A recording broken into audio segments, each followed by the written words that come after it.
Assalamualaikum warahmatullahi wabarakatuh. Perkenalkan, nama saya Muhammad Irfan Sidney, NIM 2420095. Saya di sini akan menerangkan tentang 3 kesultanan besar Islam. Yang pertama yaitu Daulah Fatimiyah. Daulah Fatimiyah itu Islam masuk Mesir pada masa pemerintahan Umar bin Khattab. Ketika itu Amr bin As disuruh khalifah membawa tentara Islam untuk mendudukinya, karena di segi geografis Palestina yang berbatasan langsung dengan Mesir tidak akan aman tanpa menduduki Mesir. Sementara Palestina ketika itu sudah ditaklukkan tentara Islam. Daulah Fatimiyah itu didirikan oleh Said bin Husain. Lanjut, yang kedua yaitu perkembangan Daulah Fatimiyah. Perkembangan Daulah Fatimiyah sendiri itu yang pertama yaitu kemajuan dalam bidang ilmu pengetahuan. Pada masa kejayaan ini berada di bawah 3 khalifah, yaitu Al-Mu'izz Lidinillah, Al-Aziz Billah, dan Al-Hakim Bimarillah. Daulah Fatimiyah menjadi daulah ketiga dalam Islam setelah Daulah Abbasiyah dan Daulah Umayyah yang berhasil memajukan peradaban Islam pada periode klasik. Yang kedua yaitu kemajuan ekonomi. Kemajuan ekonomi dalam Daulah Fatimiyah yaitu dapat tercapai karena didukung oleh kemajuan suatu negara, maka Daulah Fatimiyah menggali sumber pemasukan ekonomi negara dari berbagai bidang, diantaranya yang pertama yaitu pajak, yang kedua al-jawali atau jizyah, yang ketiga al-makrus. Al-jawali itu adalah pungutan yang diwajibkan kepada orang-orang kafir zimmi yang tinggal di wilayah Islam. Yang ketiga yaitu tadi al-makus. Al-makus adalah pajak bea cukai yang diwajibkan bagi industri. Yang terakhir yaitu masa kemunduran atau keruntuhan Daulah Fatimiyah. Pada masa kemunduran ini berada di bawah 6 khalifah, yaitu Al-Zafir, Al-Mustanisir, Al-Musta'li, Al-Amir, Al-Hafiz, Al-Zafir, Al-Faiz, dan Al-Adi. Pemerintahan disebabkan oleh pemerintahan yang mengancam rakyat untuk menganut paham Syiah, dan yaitu perang salib. Lanjut, Daulah Safawiyah. Daulah Safawiyah sendiri, lanjut yang kedua yaitu Daulah Safawiyah. Daulah Safawiyah berasal dari sebuah gerakan tarekat yang berdiri di Ardabil, sebuah kota di Iran.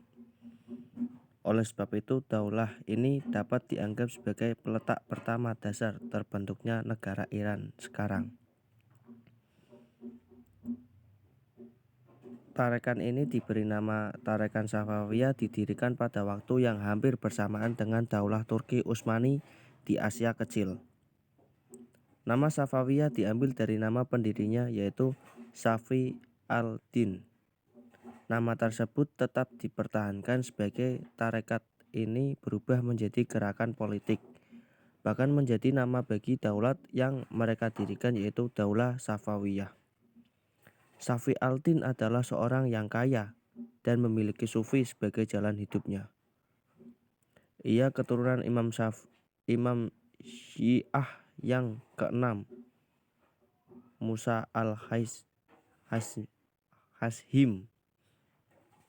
Yang kedua yaitu kemajuan perkembangan Daulah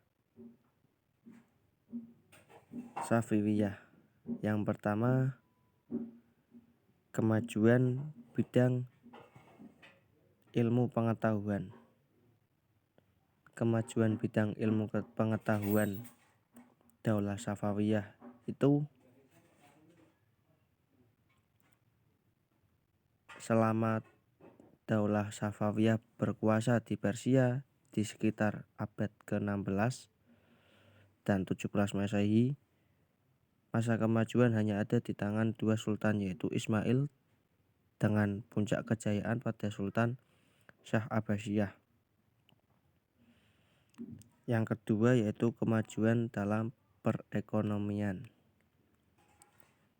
Stabilitas politik yang tercapai Sultan Abbas I pada masa pemerintahannya, terlebih lagi setelah kepulauan Hormuz dikuasai dan pelabuhan Qumur diubah menjadi Bandar Abbas.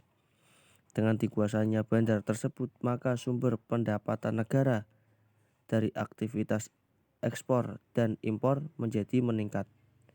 Juga dengan dikuasainya bandar ini, maka salah satu jalur dagang laut antara timur dan barat yang bisa diperebutkan oleh Belanda, Inggris, dan Paris kini telah berada di wilayah kekuasaan Daulah Safawiyah dan sepenuhnya menjadi milik mereka. Yang ketiga yaitu kemajuan dalam seni dan budaya. Setelah terciptanya stabilitas politik, ekonomi, dan keamanan dalam pemerintah, Sultan Abbas I mengalihkan perhatiannya pada bidang lain. Sultan telah menjadikan kota Isfah, ibu kota kerajaan, menjadi kota yang indah.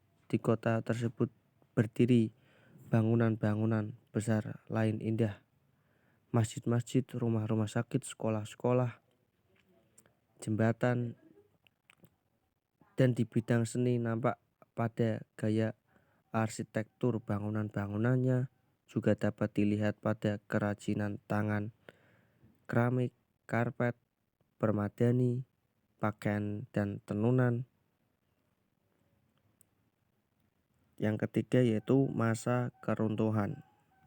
Masa keruntuhan Daulah Safawiyah disebabkan konflik yang terus-menerus antara pemerintahan.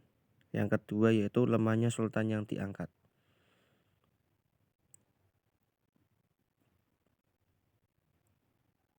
Yang ketiga,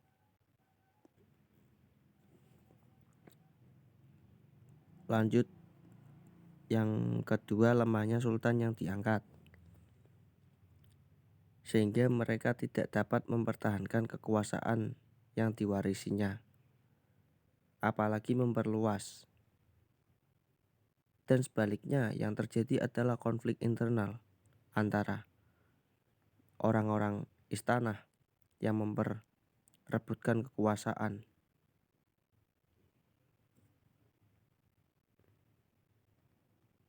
Yang ketiga yaitu Daulah Mughal. Daulah Mughal membaca sejarah peradaban Islam belum lengkap sebelum membaca sejarah Daulah Mughal di India, karena ekspansi Islam masuk ke India yang beragama Hindu tersebut juga terjadi pada masa Daulah Umayyah. Kemudian didirikan oleh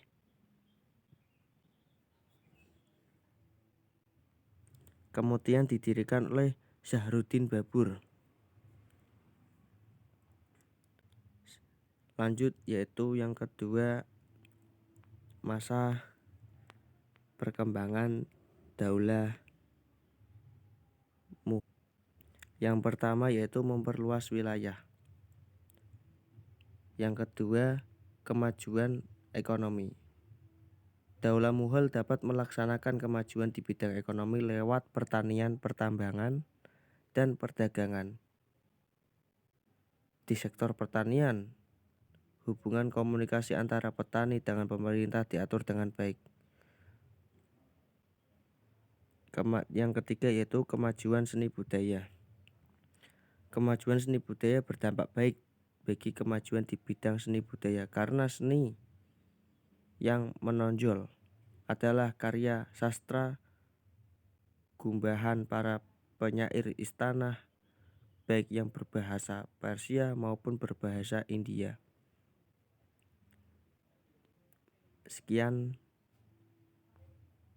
yang menjelaskan tentang kejayaan atau pengembangan Daulah Mughal. Lanjut yang ketiga yaitu lemahnya masa kemunduran. Masa kemunduran Daulah Mughal, yaitu lemahnya pemerintahan dikarenakan ada beberapa faktor yang menjadi penyebab kehancuran Daulah Mughal. Di antaranya sultan-sultan yang diangkat setelah Sultan Aurangzeb adalah orang-orang lemah yang tidak mampu membenahi pemerintahan, ditambahi lagi kemerosotan moral, hidup bermewah-mewahan di kalangan elit, politik yang mengakibatkan pemborosan dan pengeluaran uang negara. Sekian dari saya. Wassalamualaikum warahmatullahi wabarakatuh.